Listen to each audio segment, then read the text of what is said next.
Hello everyone. आज हम भारतीय न्याय संहिता बीएनएस की एक ऐसी धारा पर चर्चा करेंगे जो कानून की कठोरता और मानवता की पुकार के बीच एक बहुत ही महत्वपूर्ण सेतु का काम करती है। सामान्यतः आपराधिक कानून का मूल सिद्धांत ये है कि बिना सहमति कंसेंट के किया गया कोई भी हानिकारक कार्य अपराध है। लेकिन क्या होगा अगर स्थिति ऐसी हो कि सहमति लेना असंभव हो और किसी की जान दांव पर लगी हो? कल्पना कीजिए, सड़क पर कोई व्यक्ति लहूलुहान पड़ा है और बेहोश है। क्या आप उसकी जान बचाने के लिए सर्जरी करने से पहले उसके होश में आने का इंतजार करेंगे? बिल्कुल नहीं। धारा 30 इसी सहमति के नियम का एक अपवाद है जो मानवीय आपातकाल को कानूनी औपचारिकताओं से ऊपर रखता है। ये धारा हमें सिखाती है कि कानून का उद्देश्य जीवन की रक्षा करना है, न कि प्रक्रियाओं के जाल में उलझाकर उसे जोखिम में डालना। यदि हम डॉक्ट्रिनल क्लैरिटी के साथ समझें तो ये सेक्शन 30 बीएनएस की पूरी फिलॉसफी को एक बैलेंस मॉडल के रूप में प्रस्तुत करता है। सबसे पहले जो तराजू दिखाया गया है, एक तरफ क्रिमिनल लॉ कंसेंट और दूसरी तरफ ह्यूमैनिटेरियन नेसेसिटी, वो इस पूरे प्रोविजन का कोर कॉन्फ्लिक्ट और सोल्यूशन दोनों समझाता है। क्रिमिनल लॉ का पारंपरिक सिद्धांत ये है कि किसी व्यक्ति की ऑटोनॉमी को सम्मान दिया जाए और इसीलिए कंसेंट को एक लेजिटिमाइजिंग फैक्टर माना जाता है। यानी बिना कंसेंट के किया गया एक्ट सामान्यतः सस्पेक्ट या रॉन्गफुल माना जाता है। लेकिन यहीं पर रियल लाइफ कॉम्प्लेक्सिटी सामने आती हैं। कई सिचुएशंस ऐसी होती हैं जहां कंसेंट लेना या तो इम्पॉसिबल होता है, जैसे अनकॉन्शियसनेस, या इम्प्रैक्टिकल, जैसे इमरजेंसी, जहां डिले लाइफ थ्रेटनिंग हो सकता है। नेक्स्ट पार्ट इसी प्रैक्टिकल प्रॉब्लम को हाईलाइट करता है कि कई बार इमीडिएट एक्शन जरूरी होता है ताकि हार्म को रोका जा सके या किसी व्यक्ति के वेलफेयर को प्रमोट किया जा सके। अगर लॉ यहाँ रिजिड बना रहे और हर स्थिति में कंसेंट की डिमांड करे तो वो अपनी ही उद्देश्य, protection of life and wellbeing, को अंडरमाइन कर देगा। यही वो पॉइंट है जहां ह्यूमैनिटेरियन नेसेसिटी सामने आती है।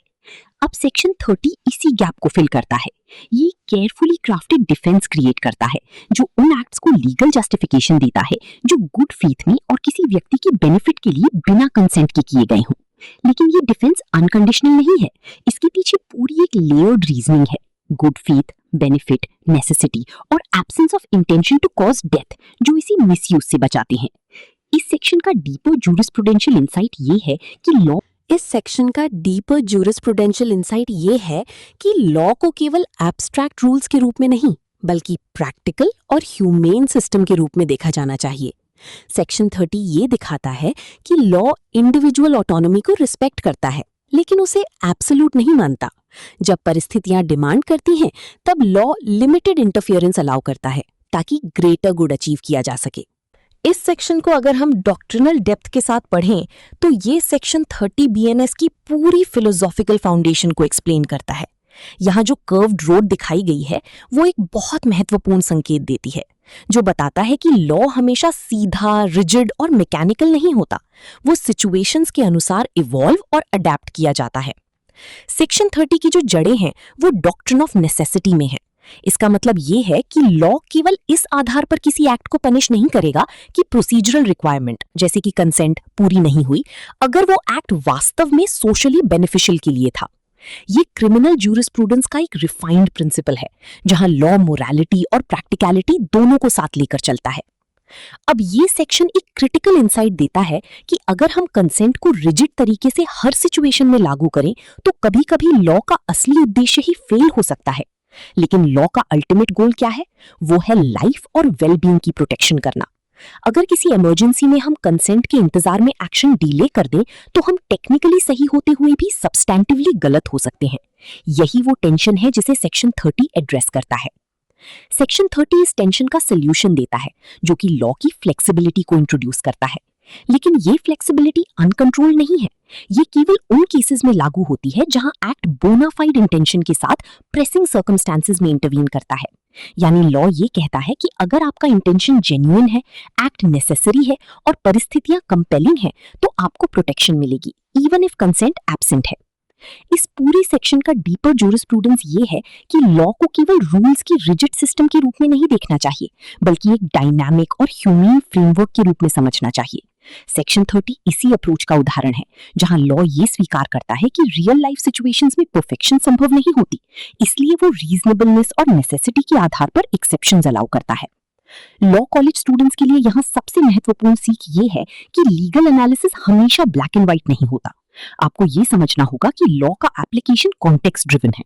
सेक्शन 30 हमें सिखाता है कि जब आप किसी प्रॉब्लम को एनालाइज करें तो केवल ये ना देखें कि कंसेंट था या नहीं, बल्कि ये भी देखें कि सर्कमस्टेंसेस कितनी अर्जेंट थी, इंटेंशन कितना जेन्युइन था और इंटरवेंशन कितना नेसेसरी था। यही होलिस्टिक अप्रोच आपको एक मैच्योर लीगल थिंकर बनाती है। ये सेक्शन 30 बीएनएस की प्रैक्टिकल रेलेवेंस और जूरिस्प्रूडेंशियल डेप्थ दोनों को एक साथ जोड़कर समझाता है। ये प्रोविजन केवल एक रूल नहीं, बल्कि एक इंटरकनेक्टेड लीगल फ्रेमवर्क है। सेक्शन 30 विशेष रूप से मेडिकल, इमरजेंसी और रेस्क्यू सिचुएशंस में अत्यंत महत्वपूर्ण हो जाता है। इन कॉन्टेक्स्ट्स में डिसीजंस अक्सर तुरंत लेने पड़ते हैं, और अगर हम कंसेंट का इंतजार करें तो इररेपरेबल हार्म या इवन डेथ तक हो सकती है। लेकिन इसके साथ ही सेक्शन एक क्रिटिकल कॉशन भी देती है, जो ये बताता है कि ये प्रोविजन कोई ब्लैंकेट इम्यूनिटी नहीं देता।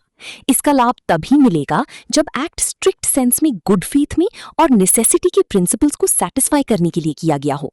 यानी लॉ फ्लेक्सिबिलिटी देता है, लेकिन कंट्रोल्ड तरीके से। अब हम लॉ स्टूडेंट्स के पर्सपेक्टिव को एड्रेस करते हैं, जो हमें याद दिलाता है कि सेक्शन 30 को समझना सिर्फ उसका टेक्स्ट याद करने तक सीमित नहीं होना चाहिए। असली अंडरस्टैंडिंग तब आती है जब हम इसके पीछे की रैशनैल को ग्रास्प करते हैं कि लॉ कैसे कंपीटिंग इंटरेस्ट्स को बैलेंस करता है। एक तरफ इंडिविजुअल ऑटोनॉमी, कंसेंट, दूसरी तरफ बेनिफिशंस, किसी के हित में कार्य करना, और तीसरी तरफ लीगल अकाउंटेबिलिटी, मिसयूज को रोकना। ये तीनों डायमेंशंस मिलकर इस प्रोविजन को शेप देते हैं। सेक्शन 30 केवल क्रिमिनल लाइबिलिटी का टेक्निकल एक्सेप्शन नहीं है, बल्कि ये मॉरल ड्यूटी और सोशल यूटिलिटी के साथ उसका इंटरसेक्शन दिखाता है। लॉ यहाँ ये मानकर चलता है कि लीगैलिटी को रिजिड तरीके से नहीं, बल्कि रीजनेबलनेस और पब्लिक इंटरेस्ट के संदर्भ में इंटरप्रेट किया जाना चाहिए। यानी हर केस में ये देखना जरूरी है कि एक्ट समाज के ब्रॉडर हित में था या नहीं। सेक्शन 30 एक बैलेंसिंग मैकेनिज्म है, जो लॉ को ह्यूमन रियलिटीज के साथ अलाइन करता है। ये हमें सिखाता है कि क्रिमिनल लॉ केवल पनिशमेंट का टूल नहीं है, बल्कि एक ऐसा सिस्टम है जो एथिकल जजमेंट, प्रैक्टिकल नेसेसिटी और लीगल डिसिप्लिन तीनों को इंटीग्रेट करता है। यहाँ सबसे महत्वपूर्ण ये है कि जब आप सेक्शन 30 को एनालाइज करें तो उसे आइसोलेटेड प्रोविजन की तरह ना देखें। इसे हमेशा ब्रॉडर फ्रेमवर्क में समझें, जहाँ इंटेंशन, सर्कमस्टांसेस, नेसेसिटी और प्रोपोर्शनैलिटी ऑल मिलकर डिटरमिन करते हैं कि एक्ट लीगली जस्टिफाइड है या नहीं। सबसे पहले हम सेक्शन 30 के मीनिंग को समझते हैं। यहाँ ये स्पष्ट किया गया है कि सेक्शन 30 का एसेंस ये है कि कुछ परिस्थितियों में बिना कंसेंट के किए गए एक्ट्स को भी लीगल लेजिटिमेसी मिल सकती है, बशर्ते वे जेन्युइन कंसर्न और वेलफेयर के लिए किए गए हों। क्रिमिनल लॉ सामान्यतः कंसेंट को बहुत महत्व देता है, क्योंकि ये इंडिविजुअल ऑटोनॉमी का प्रतीक है। लेकिन ये प्रोविजन ये स्वीकार करता है कि कंसेंट हर सिचुएशन में फीजिबल नहीं होता, खासकर अर्जेंट या एक्स्ट्राऑर्डिनरी सर्कमस्टेंसेस में। इसलिए लॉ यहाँ एक कंट्रोल्ड डिविएशन अलाउ करता है, पर केवल तब जब एक्ट गुड फेथ में हो और स्पष्ट रूप से उस व्यक्ति के बेनिफिट के लिए हो। अब गुड फेथ के कॉन्सेप्ट को सरफेस लेवल पर नहीं, बल्कि डीपर लीगल सेंस में समझना जरूरी है। ये केवल ऑनेस्ट इंटेंशन नहीं है, बल्कि इसमें ड्यू केयर और अटेंशन भी शामिल है। यानी एक्टर को न केवल ये बिलीव करना चाहिए कि उसका एक्ट बेनिफिशियल है, बल्कि उसे ये भी सुनिश्चित करना चाहिए कि उसका बिलीफ रीजनेबल और जस्टिफाइड है। इसलिए लॉ केवल सब्जेक्टिव सेटिस्फैक्शन को एक्सेप्ट नहीं करता, कॉन्डक्ट को ऑब्जेक्टिव टेस्ट ऑफ प्रूडेंस और रीजनेबलनेस पर भी खरा उतरना पड़ता है। यही पॉइंट सेक्शन 30 को मिसयूज से बचाता है। अब पर्पस की ओर बढ़ते हैं। यहाँ दो महत्वपूर्ण ऑब्जेक्टिव सामने आते हैं। पहला, ये प्रोविजन सोशली डिजायरेबल कॉन्डक्ट को इनकरेज करता है। अगर लॉ प्रोटेक्शन न दे तो लोग इमरजेंसी सिचुएशंस में इंटरवीन करने से डरेंगे, क्योंकि उन्हें लीगल कॉन्सिक्वेंसेस का भय होगा। दूसरा, ये इंश्योर करता है कि लॉ खुद एक ऑब्स्टिकल न बन जाए उन अर्जेंट एक्शंस के लिए जिनका उद्देश्य लाइफ को बचाना या हार्म को रोकना है। यानी लॉ को रिजिड बैरियर नहीं, बल्कि फैसिलिटेटर बनना चाहिए जहां जरूरत हो। लॉ स्टूडेंट्स के लिए यहाँ सबसे महत्वपूर्ण इंसाइट ये है कि सेक्शन 30 को केवल एक एक्सेप्शन के रूप में न पढ़ें, बल्कि एक नॉर्मेटिव फ्रेमवर्क के रूप में समझें। जब आप किसी प्रॉब्लम को एनालाइज करें तो ये देखना जरूरी है कि एक्ट के पीछे जेन्युइन वेलफेयर था या नहीं, क्या ड्यू केयर लिया गया था, और क्या परिस्थितियां ऐसी थीं जहां कंसेंट प्रैक्टिकली पॉसिबल नहीं था। यही एनालिटिकल अप्रोच आपको एग्जाम्स और रियल वर्ल्ड लीगल रीजनिंग दोनों में स्ट्रॉन्ग बनाती है। इस सेक्शन को अगर आप मेरी दृष्टि से पढ़ें तो ये सेक्शन 30 बीएनएस का सबसे महत्वपूर्ण हिस्सा उजागर करता है, इट्स सेफगार्ड्स और डॉक्ट्रिनल लिमिट्स। अक्सर स्टूडेंट्स इस प्रोविजन को केवल good faith plus benefit plus without consent तक सीमित कर देते हैं, लेकिन असल में इसकी असली ताकत इसकी लिमिटेशंस में ही छिपी है। सबसे पहले ये सेक्शन ये स्पष्ट करता है कि ये प्रोविजन हर सिचुएशन में लागू नहीं होता। अगर किसी एक्ट के पीछे डेथ कॉज करने का इंटेंशन है तो सेक्शन 30 तुरंत बाहर हो जाता है, और इसका सीधा संबंध क्रिमिनल लॉ के सबसे fundamental principle sanctity of life से है। लॉ ये कभी स्वीकार नहीं करता कि बेनिफिट के नाम पर किसी की जान लेने का इरादा जस्टिफाइड हो सकता है। इसी तरह अगर जो हार्म किया गया है वो इंटेंडेड बेनिफिट की तुलना में डिस्प्रोपोर्शनेट है तो भी ये डिफेंस फेल हो जाएगा। इसका मतलब है कि लॉ केवल इंटेंशन नहीं बल्कि प्रोपोर्शनैलिटी और आउटकम बैलेंस को भी देखता है। यही सेफगार्ड इस डॉक्ट्रिन को मिसयूज से बचाता है ताकि रेकलेस या हार्मफुल कॉन्डक्ट को गुड फेथ के नाम पर जस्टिफाई न किया जा सके। सेक्शन 30 ये एम्बॉडी करता है कि नेसेसिटी कभी कभी ऐसे एक्ट्स को जस्टिफाई कर सकती है जो सामान्यतः अनलॉफुल होते हैं, लेकिन ये जस्टिफिकेशन अनकंट्रोल्ड नहीं है, ये केवल एक्सेप्शनल सर्कमस्टांसेस में ही लागू होता है। यहाँ लॉ ये स्वीकार करता है कि उसे केवल थ्योरेटिकल या रिजिड नहीं होना चाहिए बल्कि प्रैक्टिकल और ह्यूमेन भी होना चाहिए ताकि रियल लाइफ सिचुएशंस को इफेक्टिवली एड्रेस किया जा सके। एक बहुत महत्वपूर्ण एकेडमिक इंसाइट ये भी है कि इस सेक्शन को आइसोलेटेड प्रोविजन की तरह नहीं देखना चाहिए। इसे हमेशा कंसेंट बेस्ड डिफेंसेस और जनरल एक्सेप्शंस के साथ मिलाकर समझना चाहिए। क्रिमिनल लायबिलिटी का फ्रेमवर्क एक इंटरकनेक्टेड सिस्टम है जहां अलग अलग प्रोविजंस मिलकर फाइनल लीगल आउटकम तय करते हैं। सेक्शन 30 उसी ब्रॉडर फ्रेमवर्क का एक हिस्सा है जो नेसेसिटी और गुड फेथ के माध्यम से फ्लेक्सिबिलिटी इंट्रोड्यूस करता है। जब हम सेक्शन 30 बीएनएस को गहराई से समझते हैं तो उसका पहला और सबसे फाउंडेशनल इंग्रेडिएंट सामने आता है, एब्सेंस ऑफ कंसेंट। लेकिन यहाँ एब्सेंस ऑफ कंसेंट को सरफेस लेवल पर नहीं बल्कि एक नुआंस्ड लीगल कॉन्सेप्ट की तरह समझना जरूरी है। इस प्रोविजन के अनुसार एक्ट बिना कंसेंट के किया जाना चाहिए, लेकिन ये एब्सेंस नेचुरल और जेन्युइन होना चाहिए। लॉ ये मानता है कि कई रियल लाइफ सिचुएशंस ऐसी होती हैं जहां कंसेंट लेना प्रैक्टिकली पॉसिबल ही नहीं होता, जैसे व्यक्ति अनकॉन्शियस हो, मेंटल इनकैपेसिटी हो, माइनर हो या इमरजेंसी सिचुएशन हो जहां तुरंत एक्शन लेना जरूरी हो।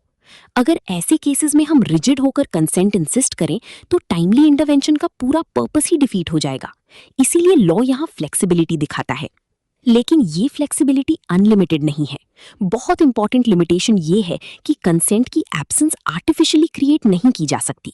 अगर परिस्थितियां ऐसी थीं कि कंसेंट रीजनेबली लिया जा सकता था लेकिन एक्टर ने जानबूझकर उसे इग्नोर किया तो सेक्शन 30 का प्रोटेक्शन नहीं मिलेगा। यहाँ बर्डन एक्टर पर होता है कि वो दिखाए कि कंसेंट लेना या तो इम्पॉसिबल था या अनरीजनेबल था उस पर्टिकुलर परिस्थिति में।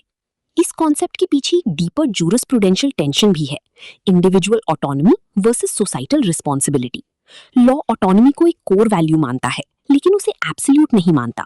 जब व्यक्ति खुद डिसीजन लेने की स्थिति में नहीं होता तब लॉ दूसरों को लिमिटेड इंटरफियरेंस की अनुमति देता है ताकि उसके हितों की रक्षा हो सके। यही सेक्शन 30 का मॉरल जस्टिफिकेशन भी है।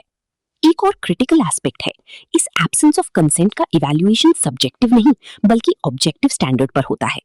कोर्ट्स ये देखती हैं कि क्या एक रीजनेबल पर्सन उसी सिचुएशन में बिना कंसेंट के एक्ट करता। इसका मतलब है कि सिर्फ एक्टर का बिलीफ काफी नहीं है, उसका कंडक्ट रीजनेबलनेस और प्रूडेंस के टेस्ट पर खरा उतरना चाहिए।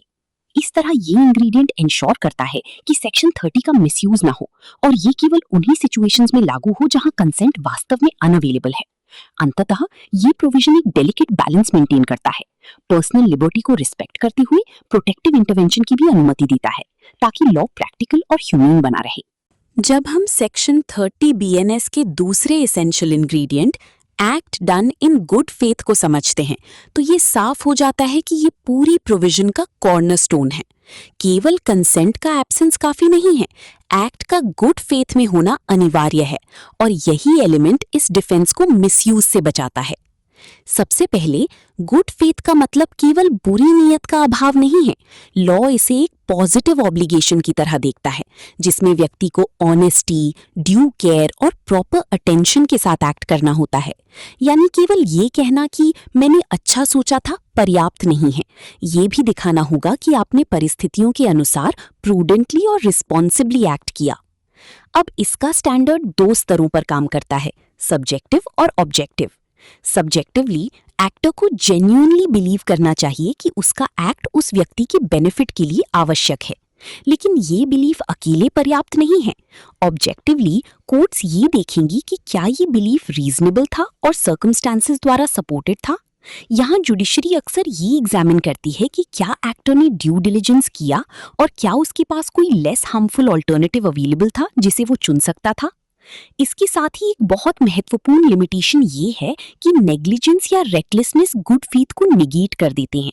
अगर एक्ट केयरलेस तरीके से किया गया है या उसके कॉन्सिक्वेंसेस को प्रॉपर्ली कंसिडर नहीं किया गया, तो सेक्शन 30 की प्रोटेक्शन अवेलेबल नहीं होगी। इसका मतलब है कि लॉ केवल उन लोगों को प्रोटेक्ट करता है जो जेन्युइनली रिस्पॉन्सिबल तरीके से एक्ट करते हैं, ना कि उन लोगों को जो बिना सोचे समझे रिस्क लेते हैं। गुड फेथ का एक और क्रूशियल डायमेंशन है प्रोपोर्शनैलिटी। जो हार्म किसी एक्ट से होता है वो उस इंटेंडेड बेनिफिट से अधिक नहीं होना चाहिए। अगर एक्शन एक्सेसिव या डिसप्रोपोर्शनेट है तो वो इस डिफेंस की स्कोप से बाहर चला जाएगा।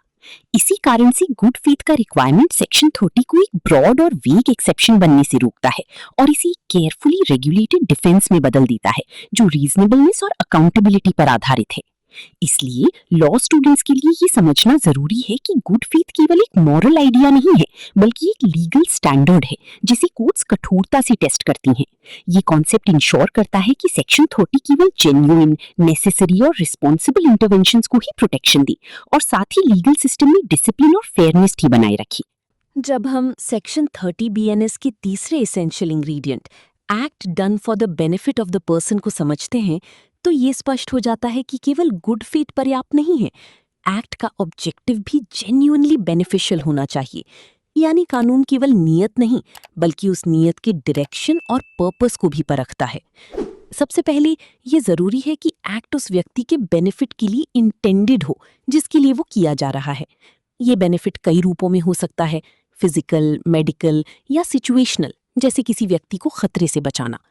यहाँ एक सटल लेकिन महत्वपूर्ण बात है, लॉ ये नहीं मांगता कि बेनिफिट वास्तव में मटीरियलाइज ही हो जाए। पर्याप्त ये है कि एक्ट बेनिफिशियल आउटकम प्रोड्यूस करने के उद्देश्य से किया गया था। यानी फोकस इंटेंशन पर है, ना कि हर बार रिजल्ट पर। लेकिन ये इंटेंशन भी एक कंट्रोल्ड फ्रेमवर्क में इवैल्यूएट होता है। बेनिफिट का कॉन्सेप्ट प्योरली सब्जेक्टिव नहीं है, इसे ऑब्जेक्टिव स्टैंडर्ड पर परखा जाता है। कोर्ट्स ये देखेंगी कि क्या जिस बेनिफिट की कल्पना एक्टर कर रहा था वो एक रीजनेबल पर्सन भी उसी परिस्थिति में एडवांटेजेस मानता। अगर act misguided beliefs, irrational assumptions या गलत आकलन पर आधारित है तो ये डिफेंस उपलब्ध नहीं होगा। इससे ये सुनिश्चित होता है कि सेक्शन 30 का मिसयूज किसी भी अल्टीरियर मोटिव जैसे पर्सनल गेन, रिवेंज या किसी अन्य स्वार्थ के लिए न किया जा सके। यदि एक्ट का वास्तविक उद्देश्य व्यक्ति का वेलफेयर न होकर कुछ और है तो ये डिफेंस तुरंत फेल हो जाता है। इसके साथ ही एक और क्रिटिकल डायमेंशन जुड़ता है, balancing of harm and benefit. Law यहाँ प्रोपोर्शनैलिटी का टेस्ट अप्लाई करता है। जो हार्म एक्ट से होता है वो उस बेनिफिट से कम या जस्टिफाइड होना चाहिए। उदाहरण के तौर पर किसी व्यक्ति की जान बचाने के लिए मामूली चोट पहुंचाना एक्सेप्टेबल हो सकता है, लेकिन किसी ट्रिवियल बेनिफिट के लिए सिवियर हार्म करना बिल्कुल जस्टिफाइड नहीं होगा। ये प्रिंसिपल सुनिश्चित करता है कि सेक्शन 30 केवल उन्हीं एक्ट्स को प्रोटेक्ट करे जो वास्तव में एल्ट्रुइस्टिक नेचर के हों और जिनका उद्देश्य व्यक्ति की स्थिति को प्रोटेक्ट या इंप्रूव करना हो। इस प्रकार ये इंग्रेडिएंट हमें सिखाता है कि क्रिमिनल लॉ केवल इंटेंशन को नहीं, बल्कि उस इंटेंशन की क्वालिटी, रीजनेबलनेस और प्रोपोर्शनल इम्पैक्ट को भी इवैल्यूएट करता है। लॉ स्टूडेंट्स के लिए ये समझना जरूरी है कि सेक्शन 30 का ये हिस्सा लॉ को एक एथिकल डायमेंशन देता है, जहां लीगल लायबिलिटी का निर्धारण केवल एक्ट से नहीं, बल्कि उसके पीछे की जेन्युइन वेलफेयर ओरिएंटेड पर्पस और उसकी प्रैक्टिकल कॉन्सिक्वेंसेस से होता है। जब हम सेक्शन 30 BNS के चौथे essential ingredient absence of intention to cause death को समझते हैं, तो ये स्पष्ट हो जाता है कि इस प्रोविजन की सबसे कठोर सीमा यहीं तय होती है। लॉ यहाँ एक बहुत फंडामेंटल प्रिंसिपल को प्रोटेक्ट करता है, सैंक्टिटी ऑफ लाइफ यानी जीवन का सर्वोच्च मूल्य। इस इमेज में दो हिस्सों के बीच क्लियर डिस्टिंक्शन दिखाया गया है। एक तरफ लॉफुल प्रोटेक्टिव एक्ट्स और दूसरी तरफ अनलॉफुल एक्ट्स। सेक्शन 30 केवल उन एक्ट्स को प्रोटेक्ट करता है जो जेन्युइनली किसी की रक्षा या भलाई के लिए किए गए हों। लेकिन जैसे ही किसी एक्ट में डेथ कॉज करने का इंटेंशन शामिल हो जाता है, ये प्रोटेक्शन तुरंत खत्म हो जाता है। यहाँ तक कि अगर कोई व्यक्ति ये क्लेम करे कि उसने किसी के बेनिफिट के लिए एक्ट किया, फिर भी यदि उसके एक्ट में जीवन समाप्त करने की नीयत थी, तो लॉ उसे कभी एक्सेप्ट नहीं करेगा। यहीं से एक और महत्वपूर्ण डिस्टिंक्शन निकलता है। ये प्रोविजन लॉफुल प्रोटेक्टिव एक्ट्स और यूथेनेशिया जैसे अनलॉफुल एक्ट्स के बीच बाउंड्री ड्रॉ करता है, जब तक कि कोई स्पेसिफिक लीगल फ्रेमवर्क इसे अलाउ ना करे। लॉ ये मानने को तैयार नहीं है कि कोई इंडिविजुअल अपने स्तर पर यह तय करे कि किसी की डेथ बेनिफिशियल है। ये डिसीजन केवल बहुत नैरोली डिफाइंड लीगल फ्रेमवर्क्स के भीतर ही संभव हो सकता है, अदरवाइज नहीं। अब एक सटल लेकिन एग्जाम ओरिएंटेड पॉइंट समझिए। सेक्शन 30 ये नहीं कहता कि अगर एक्ट के परिणाम स्वरूप डेथ हो जाए तो हमेशा डिफेंस फेल हो जाएगा। अगर डेथ अनइंटेंडेड कॉन्सिक्वेंस के रूप में हुई है और एक्ट बोनाफाइड था तथा बाकी सभी conditions good faith, benefit, necessity satisfy हो रही हैं, तो प्रोटेक्शन मिल सकता है। लेकिन यदि डेथ इंटेंडेड थी या नोइंगली रिस्क की गई थी, तो ये डिफेंस पूरी तरह अनअवेलेबल हो जाता है। यहाँ लॉ इंटेंशन और नॉलेज के स्तर पर बहुत स्ट्रिक्ट स्क्रूटिनी करता है। इस रिक्वायरमेंट का डीपर रैशनल ये है कि सेक्शन 30 किसी भी तरह का लूप होल न बन जाए जिसके जरिए सीरियस ऑफेंसेस जस्टिफाई किए जा सकें। ये प्रोविजन एक मॉरल और लीगल बाउंड्री सेट करता है कि किसी भी परिस्थिति में बेनिफिट के नाम पर किसी के जीवन का जानबूझकर अंत नहीं किया जा सकता। इसलिए लॉ स्टूडेंट्स के लिए ये समझना बेहद जरूरी है कि सेक्शन 30 का स्कोप जितना ह्यूमैनिटेरियन है, उतना ही स्ट्रिक्टली रेगुलेटेड भी है। ये प्रोविजन आपको ये सिखाता है कि लॉ फ्लेक्सिबिलिटी तो देता है, लेकिन कुछ कोर वैल्यूज जैसे लाइफ की सैंक्टिटी पर कोई कॉम्प्रोमाइज नहीं करता। जब हम सेक्शन 30 बीएनएस की 5वें और अंतिम essential ingredient necessity of the act को समझते हैं, तो ये साफ हो जाता है कि ये पूरी प्रोविजन का ऑपरेशनल कोर है। यानी केवल गुड फेथ और बेनिफिट काफी नहीं है, एक्ट वास्तव में नेसेसरी भी होना चाहिए। डॉक्ट्रिन ऑफ नेसेसिटी यही बताता है कि एक्ट तभी जस्टिफाइड होगा जब वो हार्म को रोकने या किसी बेनिफिशियल आउटकम को अचीव करने के लिए आवश्यक हो। अगर सिचुएशन ऐसी नहीं है जहां तुरंत इंटरवेंशन की जरूरत हो, तो सेक्शन 30 का डिफेंस इन्वोक ही नहीं किया जा सकता। इसका मतलब है कि ये प्रोविजन केवल एक्सेप्शनल सिचुएशंस के लिए बना है, रूटीन या कन्वीनियंट एक्शंस के लिए नहीं। अब नेसेसिटी को कैसे इवैल्यूएट किया जाता है, ये और भी महत्वपूर्ण है। लॉ इसे दो मुख्य पैरामीटर्स पर देखता है, अर्जेंसी और लैक ऑफ ऑल्टरनेटिव्स। एक्टर को ये डेमोन्स्ट्रेट करना होगा कि उसके पास कोई ऐसा ऑप्शन अवेलेबल नहीं था जो कम हार्मफुल हो या लीगली ज्यादा अप्रोप्रिएट हो। अगर कोई सेफर या लॉफुल ऑल्टरनेटिव मौजूद था और उसे इग्नोर किया गया, तो नेसेसिटी का क्लेम कमजोर पड़ जाएगा। इस तरह लॉ ये सुनिश्चित करता है कि किसी की ऑटोनॉमी में आर्बिट्ररी या अननेसेसरी इंटरफियरेंस ना हो।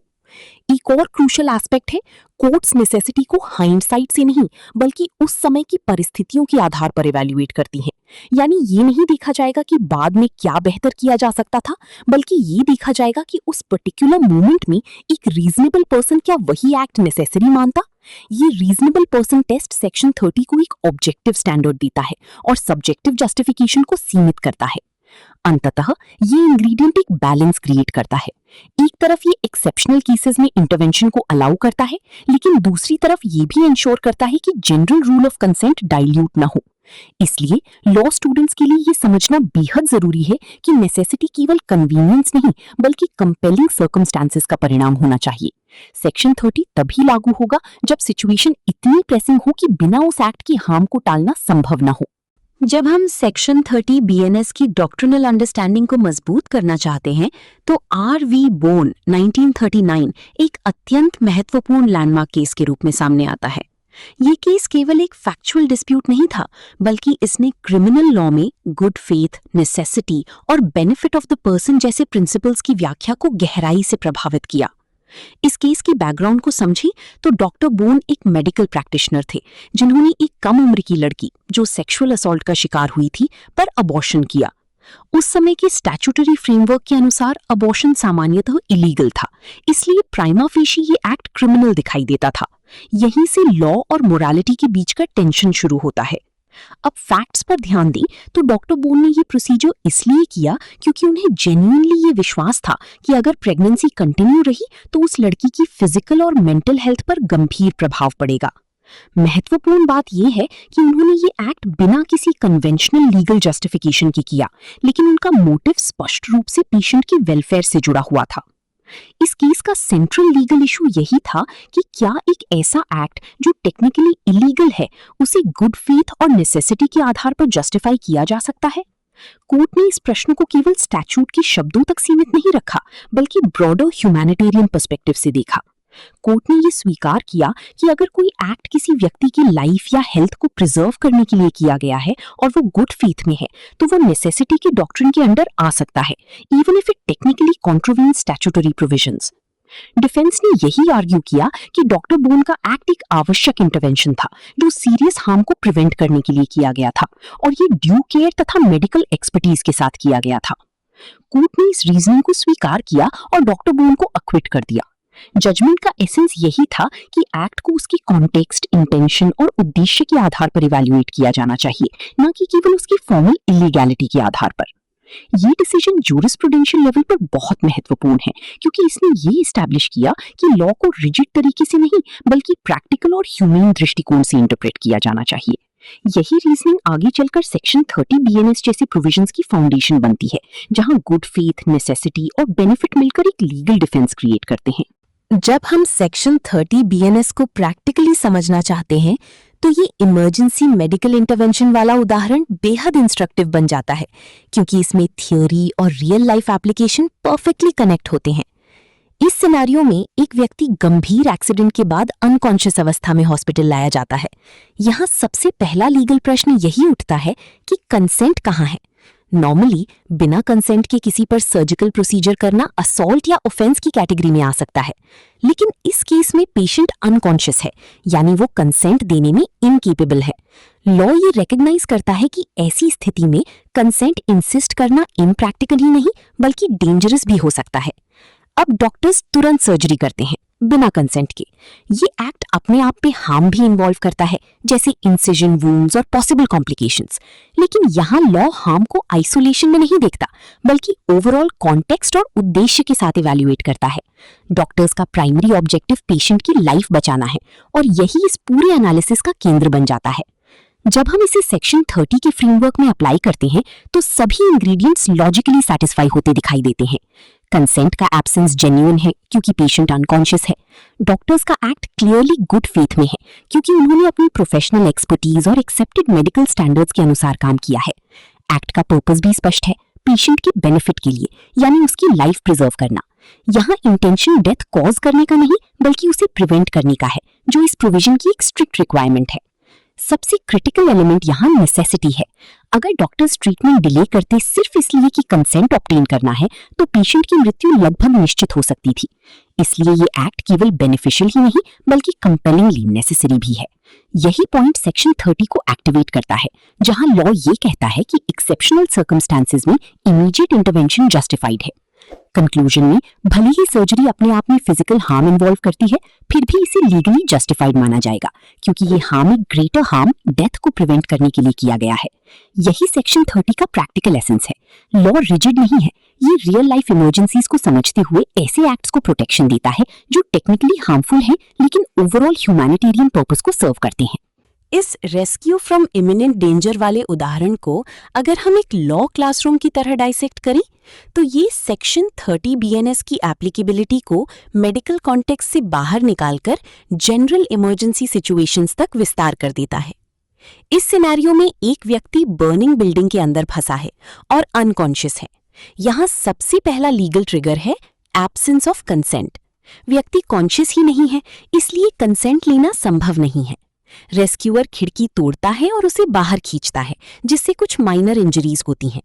अगर इसे सरफेस लेवल पर देखें तो ये एक्ट प्रॉपर्टी डैमेज और बॉडीली हार्म दोनों इन्वॉल्व करता है, लेकिन क्रिमिनल लॉ केवल एक्ट की आउटवर्ड फॉर्म को नहीं बल्कि उसके कॉन्टेक्स्ट और उद्देश्य को इवैल्यूएट करता है।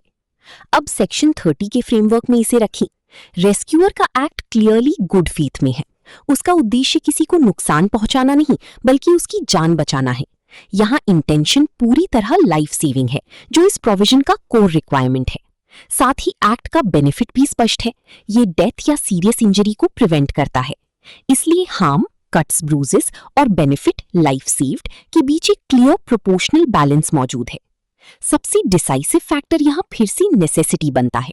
सिचुएशन इतनी अर्जेंट है कि इमीडिएट एक्शन के अलावा कोई विकल्प नहीं है। अगर रेस्क्यूअर पहले कंसेंट लेने की कोशिश करता तो शायद व्यक्ति की जान चली जाती। इसलिए लॉ यहाँ डिले को अनरीजनेबल मानता है और इंटरवेंशन को जस्टिफाइड ठहराता है। इस एग्जाम्पल का डॉक्ट्राइनल वैल्यू ये है कि ये दिखाता है कि सेक्शन 30 केवल डॉक्टर्स या मेडिकल प्रोफेशनल्स तक सीमित नहीं है। ये किसी भी व्यक्ति पर लागू हो सकता है जो इमरजेंसी में बोनाफाइड और नेसेसरी इंटरवेंशन करता है। लॉ यहाँ अल्ट्रुइस्टिक कॉन्डक्ट को एनकरेज करता है और ये सुनिश्चित करता है कि लोग इमरजेंसी सिचुएशंस में मदद करने से डरे नहीं। जब हम इस तीसरे practical example guardian acting for minors welfare को पढ़ते हैं तो सेक्शन 30 बीएनएस का एप्लीकेशन एक अलग लेकिन बहुत महत्वपूर्ण डायमेंशन में सामने आता है, यानी इनकैपेसिटी के केसेस में। सिनेरियो में एक गार्डियन अपने माइनर बच्चे के लिए मेडिकल ट्रीटमेंट डिसाइड करता है। यहाँ की पॉइंट ये है कि बच्चा इतना छोटा है कि वो कंसेंट दे ही नहीं सकता। इसीलिए कंसेंट का एब्सेंस यहाँ कोई एक्सीडेंटल या सिचुएशनल नहीं, बल्कि लीगल इनकैपेसिटी के कारण इनहेरेंट है। लॉ ये मानता है कि जहाँ व्यक्ति खुद इन्फॉर्म्ड डिसीजन लेने में सक्षम नहीं है, वहाँ उसकी ऑटोनॉमी को प्रोटेक्ट करने का एक अलग मैकेनिज्म चाहिए, और वही रोल गार्डियन निभाता है। अब ट्रीटमेंट में रिस्क भी शामिल है, जो कि हर मेडिकल इंटरवेंशन में होता है, लेकिन गार्डियन का डिसीजन रैंडम या आर्बिट्ररी नहीं है। वो मेडिकल एडवाइस पर आधारित है और चाइल्ड की बेस्ट इंटरेस्ट में लिया गया है। यही पॉइंट सेक्शन 30 के फ्रेमवर्क में इसे जस्टिफाई करता है। गार्डियन का एक्ट क्लियरली गुड फेथ में है, क्योंकि वो एक्सपर्ट ओपिनियन पर रिलाई कर रहा है और प्रूडेंटली एक्ट कर रहा है। इसके साथ ही एक्ट का पर्पस पूरी तरह बेनिफिट ओरिएंटेड है।